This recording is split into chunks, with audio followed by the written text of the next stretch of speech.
Bismillahirrahmanirrahim. Assalamualaikum warahmatullahi wabarakatuh. Selamat pagi anak-anakku sekalian. Apa kabar semuanya? Waalaikumsalam. Baik, Assalamualaikum. Bapak. Baik, Pak. Al- Sehat, alhamdulillah. Alhamdulillah jika begitu. Semangat sekali ya hari ini. Oke. Wah, tentu dong, Semangat Pak. 55. Oh, Kelak Pak Herman yang alhamdulillah ngajar kalau ini. gitu. Alhamdulillah kalau begitu.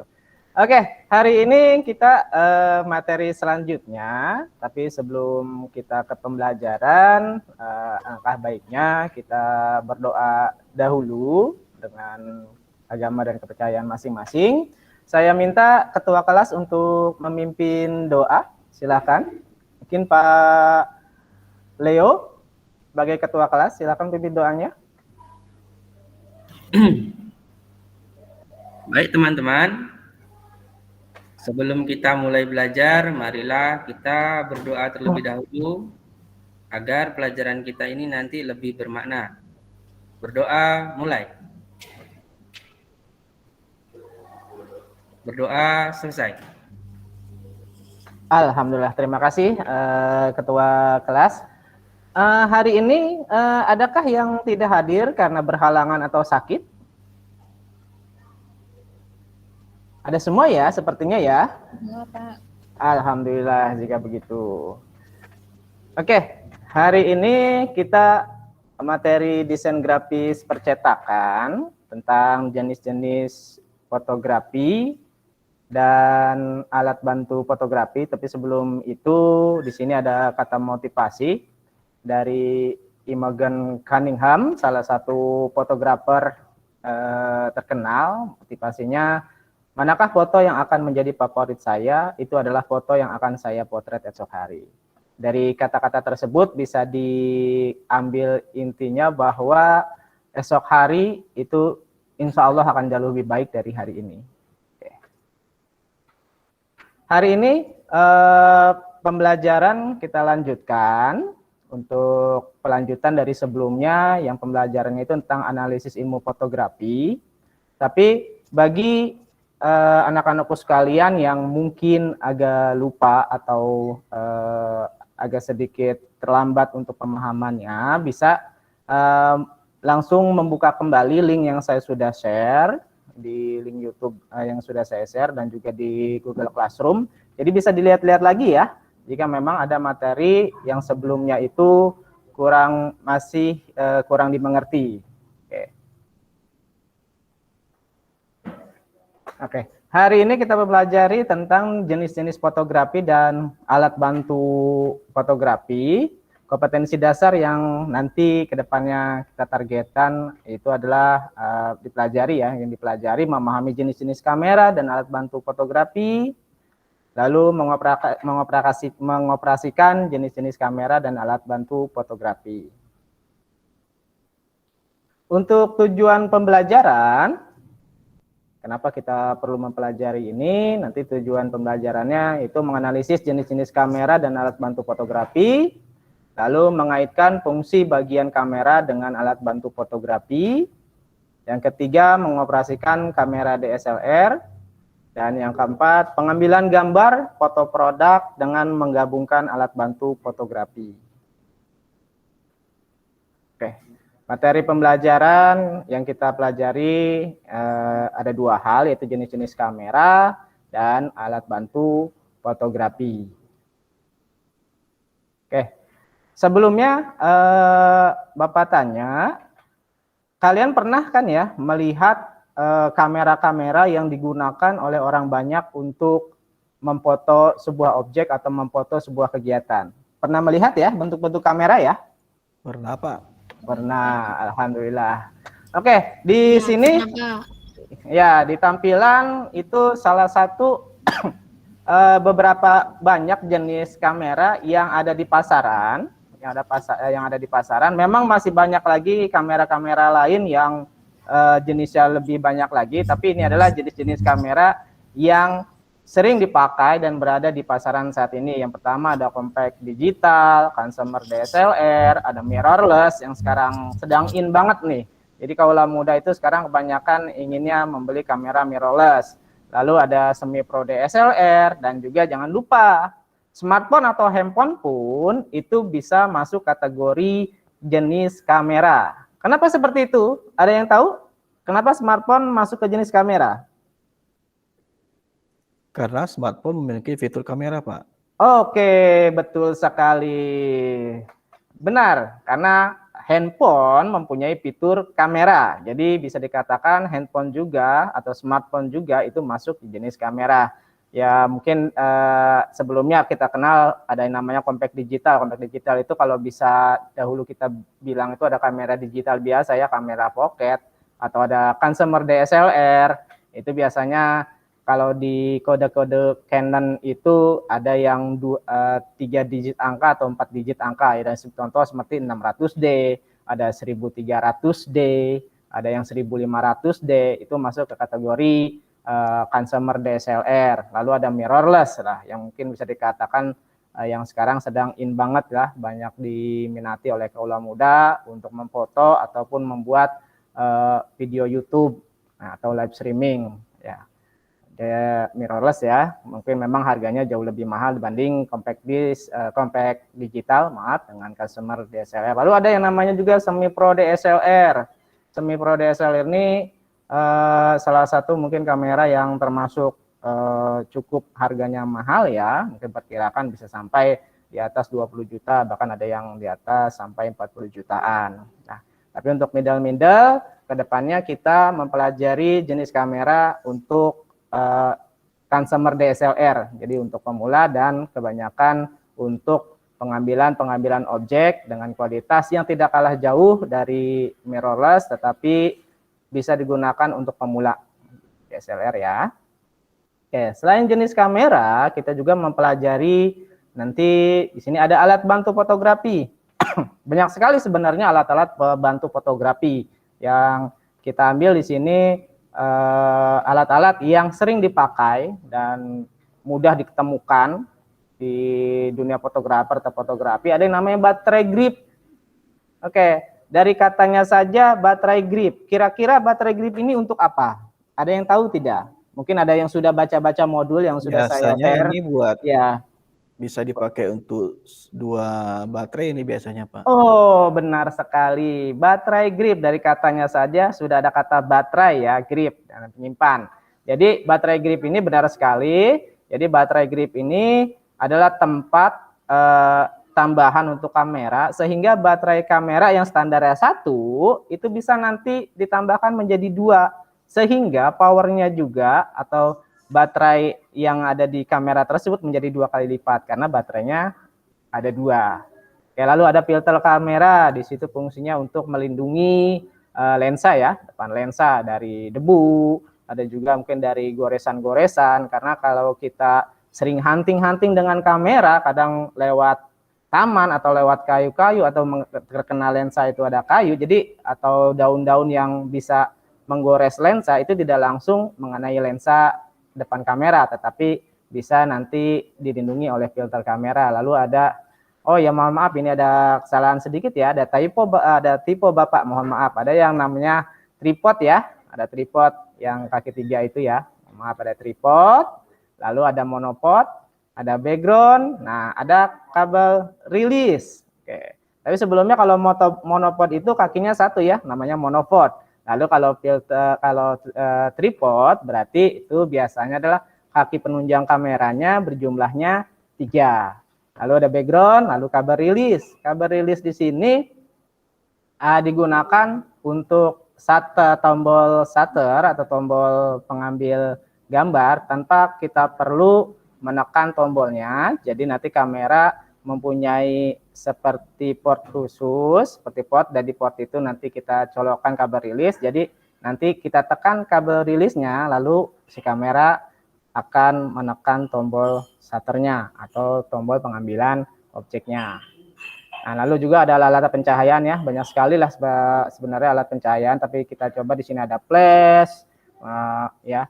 Ada flash bawaan, bukan flash bawaan, flash tambahan ya, ada flash meter, pengukur cahaya, ada trigger di sini alat untuk menempatkan flash di satu tempat atau satu sudut khusus, lalu softbox, pencahayaan pembendaran, sama seperti juga ada yang namanya umbrella ya. Oke, hampir mirip softbox, tapi untuk pemendaran cahayanya itu softbox itu jauh lebih halus dibanding umbrella. Lalu ada barn door. Barn door itu adalah membendarkan cahaya dari objek yang ada lampu. Jadi agar lampu itu tidak membias di kamera, jadi dengan barn door, jadi lampu itu tidak akan terbias. Lalu nanti ada reflektor. Biasanya kita dibuat di outdoor untuk misalkan pencahayaan, misalkan sedang mendung, atau juga bisa karena saking panasnya, reflektor juga bisa digunakan untuk membiaskan cahaya matahari agar lebih halus lagi. Nah, selanjutnya hari ini kita bagi kelas ini menjadi beberapa kelompok ya. Untuk apa sih kita akan mengerjakan sebuah proyek, tapi sebelum itu bisa diperhatikan dahulu dua gambar ini. Gambar yang sebelah kiri yang berwarna merah, lalu dengan gambar sebelah kanan. Di situ ada intinya sama ya, itu makanan ringan. Kira-kira ada yang mau beri pendapat enggak? Kira-kira apa sih perbedaan dari gambar yang pertama dan gambar kedua ini? Pengambilan yang pertama itu pengambilannya bisa dikatakan objeknya kurang pas lah, gitu Pak ya. Iya. Objek yang kedua, nah ini baru teknik fotografinya seperti ini Pak. Oke, benar sekali Pak Mus, luar biasa. Berarti Pak Mus sudah sering ini ya, sudah baca-baca ya modul yang sudah diberikan ya. Oke, alhamdulillah.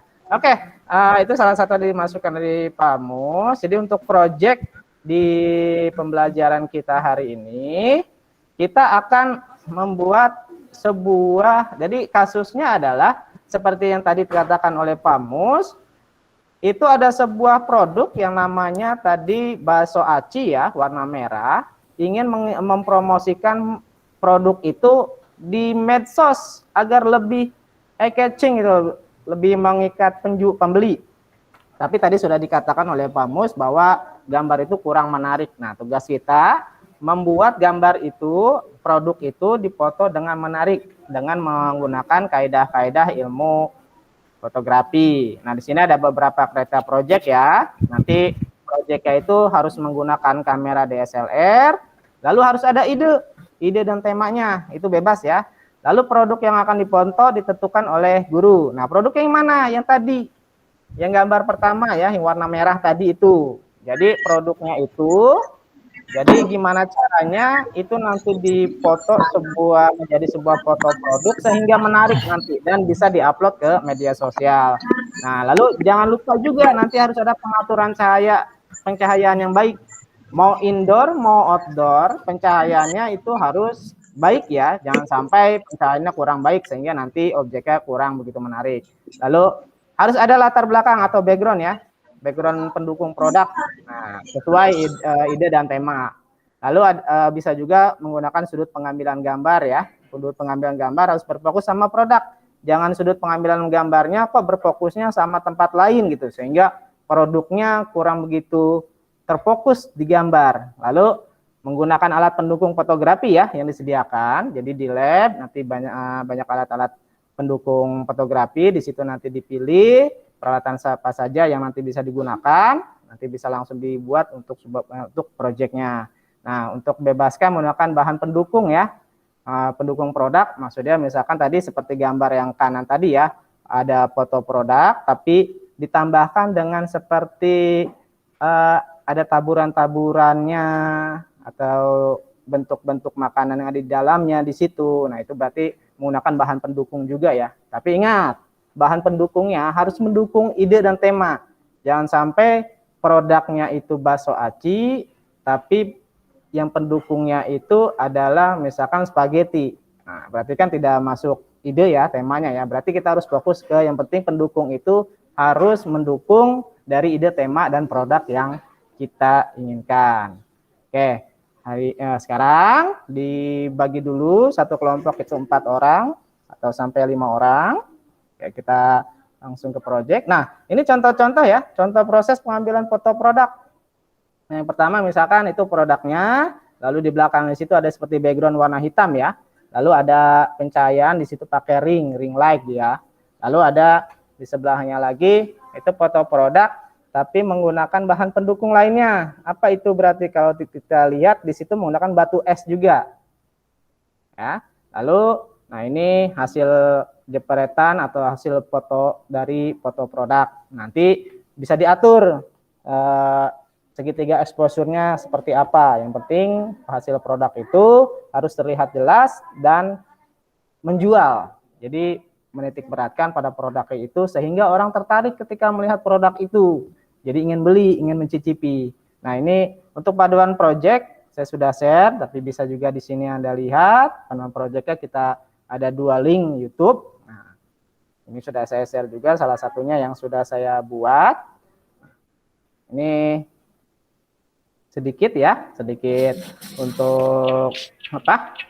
Sedikit untuk masukan anak-anakku sekalian. Di sini saya sudah buat sedikit video tutorial ya. Materi selanjutnya yaitu materi yang berkaitan dengan penggambilan objek dengan peralatan kamera sederhana. Kamera yang digunakan yaitu kamera Canon 1300D. Kamera ini biasa digunakan untuk pemula atau pelajar yang ingin mendalami fotografi. Lensa yang digunakan adalah lensa standar 18 sampai 55 mili. Memori juga jangan lupa dimasukkan ke slot memorinya. Jangan lupa dipula baterai dan cas terlebih dahulu baterai yang digunakan. Kita menggunakan baterai grip sehingga bisa menggunakan 2 buah baterai. Lalu tripod yang kami gunakan yaitu tripod standar yang biasa dijual di pasaran, dan juga kami menggunakan mini studio standar yang biasa dijual di pasaran, dilengkapi dengan background putih dan lampu bawaan mini studio. Objek foto di sini kami menggunakan objek foto berupa patung keramik 2 ekor anak anjing. Oke, langsung saja kita pasang kamera DSLR Canon 1300D ke tripod. Tripod yang tadi kita gunakan yaitu adalah tripod standar. Kenapa menggunakan tripod? Nah, tripod digunakan agar saat pengambilan foto dan hasil foto yang terlihat stabil, tidak ada pergerakan sehingga blur. Jika ada pergerakan saat tangan memegang kamera. Kita setting kamera pada segitiga exposure-nya. Kita coba setting ISO pada angka 200. Aperturnya kita coba pakai 5.6 dan shutter speed-nya 1/50. Kita bisa coba ubah-ubah settingan exposure-nya sehingga mendapatkan hasil yang terbaik. Kita harus terus mencoba-coba sehingga memungkinkan gambar yang kita inginkan sudah kita terdapat. Terima kasih, itu saja. Kurang lebih mohon maaf. Oke, sekarang kita bagi per kelompok. Nah, untuk penugasan dari hari ini, proyek hari ini, di sini Bapak sudah menyediakan LKPD. Oke, LKPD. Nanti di sini ada bisa dilihat, lalu ada peta konsep, lalu ada langkah pembelajaran ya. Nanti sebenarnya masih berkaitan dengan materi kemarin, tapi juga berkaitan dengan materi ini tentang pencahayaan, bisa analisis nanti foto itu bedanya apa sih, kurangnya apa, kok bisa menjadikan beda itu apa. Lalu ini tugas proyek kita. Tadi sebenarnya untuk video itu sekali lagi settingan segitiga exposure itu tidak ada settingan baku karena tergantung situasi, kondisi, dan juga cuaca maupun pencahayaan yang ada di tempat nanti Anda membuat proyek tersebut. Nah, kenapa sih kalau bilang harus ada pembuatan foto produk? Karena di sini kalau kita lihat dari penggalan berita ini bahwa foto produk menjadi salah satu peluang bisnis online. Peluang bisnis sehingga produk itu bisa menarik pembeli agar bisa memiliki produk tersebut. Nah, oke, pertama tadi sudah Bapak minta, tadi yang sudah tadi Pak Mus berikan ya, sudah kasih masukan bahwa foto ini ada perbedaannya, foto 1 dan foto 2 ada perbedaannya. Nanti diskusikan dengan teman kelompok Anda, perbedaannya apa, kok kenapa ini lebih baik, kok kenapa yang kedua itu jauh lebih baik dibanding yang pertama, bisa didiskusikan. Lalu analisis, nah, nanti foto produk yang tepat menarik itu seperti apa. Nah, untuk sekali lagi proyek kita adalah membuat objek pertama itu bakso aci dengan tampilan merah seperti itu, untuk kita buat foto produk yang semenarik mungkin, yang bisa dicontohkan di objek yang kedua. Jadi kita buat semenarik mungkin. Nah, untuk alat nanti yang dibutuhkan, Anda harus tahu dan analisis sama kawan-kawan yang lain. Lalu bahan pendukung yang dibutuhkan. Bahan pendukung di sini bisa berupa adalah tadi pendukung si produk pada saat difotonya, apakah perlu pemanis, seperti apa, itu dibebaskan. Lalu bisa dicari sumber informasi, media yang dibutuhkan, sumber-sumbernya. Nah, di sini lalu ada nanti jadwal scheduling proses pengambilan foto produk ya, rancangan jadwalnya Bapak sudah sediakan. Jadi bisa nanti diisi seperti apanya, sudah sampai di progres sampai mananya, perkiraan waktunya, misalkan perancangan ide itu perlu waktu berapa. Nah, jadi karena memang di scheduling ini Anda tidak bisa melakukan proyek selanjutnya sebelum penjadwalan sebelumnya itu bisa dilakukan. Nanti lalu ada kesimpulan dari kegiatan pembuatan proyek Anda itu, setelah nanti hasilnya dikumpulkan dan di tag di media sosial maupun Instagram, nanti disimpulkan apa sih hasil dari kegiatan pembuatan foto produk yang Anda buat itu. Oke. Nah, ini kesimpulan yang Bapak tekan setelah Anda membuat foto produk, kesimpulan ini. Oke, mungkin ada salah satu dari anak-anakku sekalian yang mau memberikan kesimpulan dari hasil apa saja yang sudah didapat ketika membuat foto produk. Kira-kira manfaatnya apa gitu, kesimpulannya yang bisa didapatkan dari pembuatan foto produk kira-kira apa ya? Mungkin Bu Umi mungkin bisa memberikan masukan atau kesimpulan dari kegiatan pembuatan foto produk yang sudah dilakukan.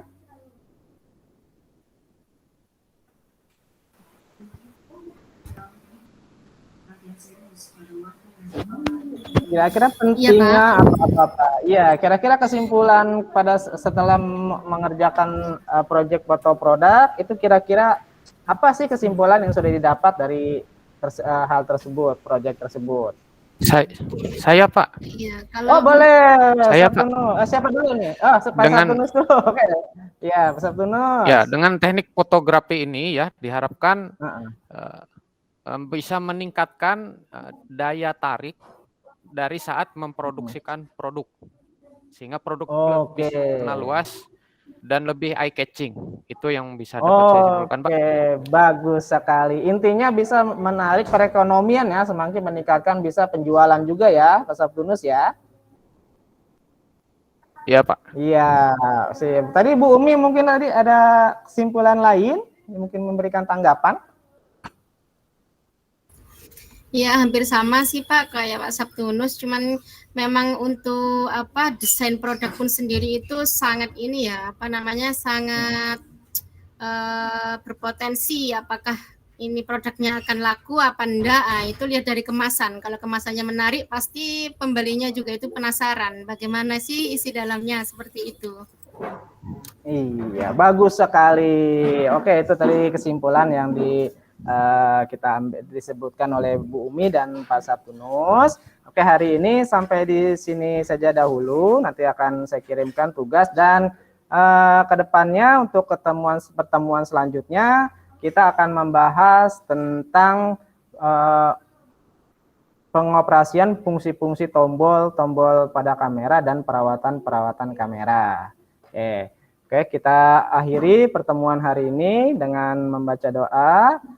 Alhamdulillahirrabbilalamin. Terima kasih. Kurang lebih mohon maaf. Assalamualaikum warahmatullahi wabarakatuh. Waalaikumsalam warahmatullahi wabarakatuh. Waalaikumsalam warahmatullahi wabarakatuh, Pak. Waalaikumsalam.